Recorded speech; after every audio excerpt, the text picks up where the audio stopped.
आज की इस वीडियो में हम लोग बनाने वाला है क्लास 10 का प्रश्नावली 3.2 का एक नंबर। ठीक है, निम्नलिखित समीकरण युग्म को प्रतिस्थापन विधि से हल करना है। तो चलिए पहले ये क्वेश्चन एक जैसे यहाँ दिया हुआ है, इसको पहले हल करते हैं हम लोग। तो इसके लिए क्या करना होगा, देखिए ये जो क्वेश्चन दिया गया है यहाँ पर, ये है हम लोग का समीकरण 1, ठीक है, और ये है 2। ठीक है, इसका समीकरण 1 मानते हैं, इसका समीकरण 2 मानते हैं।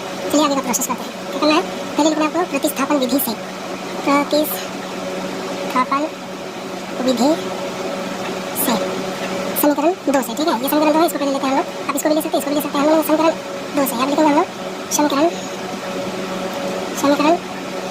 2 से। ठीक है, तो चलिए आगे करते हैं क्या होगा। ठीक है, हम समीकरण 2 से लिया तो इसको हम यहाँ लिखेंगे। ठीक है, क्या यहाँ पर देखिए x माइनस का y बराबर 4। ठीक है, यहाँ पर हम लोग x का मान यदि निकालते हैं तो x बराबर 4 माइनस है, यहाँ पर आ जाएगा प्लस में आएगा y। ठीक है, ये साइड बराबर लेफ्ट साइड राइट साइड लेके जाएगा तो ये प्लस हो जाएगा, ये माइनस हो जाएगा। चलिए ये है x का मान। ठीक है, अब समीकरण 1 में x का मान, समीकरण 1 में इसमें x का मान क्या रखेंगे हम लोग, x का मान यानी कि 4 जोड़ y यानी कि 4 प्लस y, और ये है x का मान रखने पर। तो इसको उसमें रखेंगे, किसमें रखेंगे हम लोग, समीकरण 1 में। चलिए इसमें समीकरण 1 क्या हम लोग फिर लिखेंगे यहाँ पर, समीकरण 1 में है x प्लस में y इक्वल टू 14। ठीक है, यहाँ पर है समीकरण 1। अब इसमें क्या रखेंगे हम लोग, इस x का मान यानी कि 4 जोड़ y। चलिए रखते हैं, x का जगह में क्या रखना है 4 प्लस y, यहाँ पर लिखा हम लोग 4 प्लस में y, इसको ब्रैकेट कर देते हैं, इधर में लिखना है प्लस y इक्वल टू 14। ठीक है, तो नीचे का लेना है हम लोग, क्या यहाँ पर देखिए 4 प्लस y इक्वल टू 14, ये दोनों चर है। ठीक है, ये दोनों अगर जुड़ जाएगा तो 2y होगा, क्योंकि एक बार y तो यहाँ पर 2 बार y, यानी कि 4 प्लस 2y इक्वल टू 14।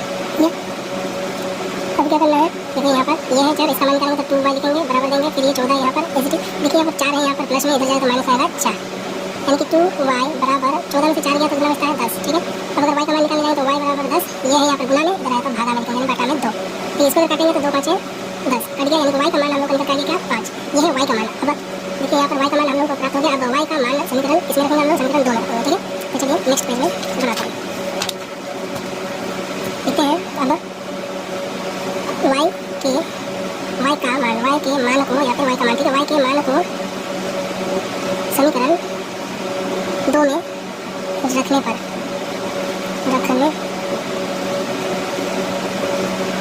दो में से लिखा 2 में रखने पर।